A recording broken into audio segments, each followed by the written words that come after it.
Hello, bonjour. Aujourd'hui, on va parler de Meghan Markle, du prince Harry. On va parler de l'ancienne Premier ministre de la Nouvelle-Zélande. Il s'agit de Jacinda Ardern. Si vous vous souvenez, il y a quelques mois de cela, ça fait quand même longtemps, je vous avais dit en fait que un groupe réclamait toutes les conversations que le prince Harry et Meghan Markle avaient eues avec Jacinda Ardern. Je crois que c'était il y a à peu près 6 mois, quelque chose comme ça. Donc ils ont contacté, ce groupe-là a contacté le cabinet du Premier ministre de la Nouvelle-Zélande pour demander que leur soient transmises toutes les informations ou soit publiées toutes les conversations que le cabinet de celle-ci a eues avec Harry et Meghan Markle. Ça rentre dans le cadre de la transparence de l'État. Et j'avais dit en fait que je trouvais ça terrible parce que aucune autre demande de la sorte n'avait été faite pour aucune personne de la famille royale, aucun chef d'État. Et on rappelle ici que le prince Harry et Meghan Markle ne travaillent plus pour la famille royale.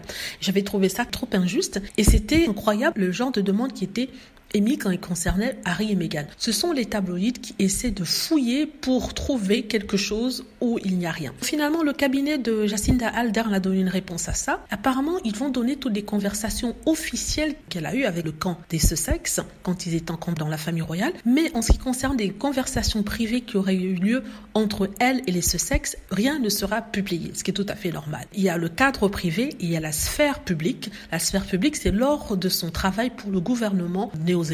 Toutes les communications passaient alors par son équipe. Mais quand il s'agit des communications directes entre elle et les Sussex, ces messages-là ne seront pas publiés parce que ça tombe sous le coude de la vie privée. Donc ici, les tabloïds, les haters et les trolls essaient de faire ce qu'on appelle du phishing, c'est-à-dire aller pêcher l'information ou pêcher le scandale ou pêcher quelque chose qui n'existe pas. Et là, ils ont vu qu'ils ont été idiots parce qu'ils ont publié les communications entre les deux équipes, mais seulement ils n'auront pas des communications privées de Jacinda Ardern. Il faut rappeler aussi que Jacinda Ardern travaille maintenant avec l'équipe du prince William. Celui-ci s'est précipité d'aller la prendre. C'est une sorte de schéma chez le prince William.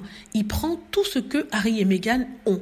C'est-à-dire que Harry et Meghan avaient une femme qui travaillait pour eux dans leur cabinet de communication. Ils se sont dépêchés pour aller la pêcher, pour aller la signer. Elle travaille maintenant avec son équipe, avec leur équipe.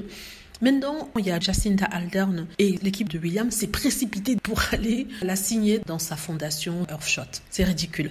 Dites-moi ce que vous en pensez. J'espère que vous aimez la vidéo. N'hésitez pas à cliquer sur like si c'est le cas, à vous abonner pour plus de vidéos et à cliquer sur la petite cloche afin d'être averti lorsque je poste une nouvelle vidéo. Merci.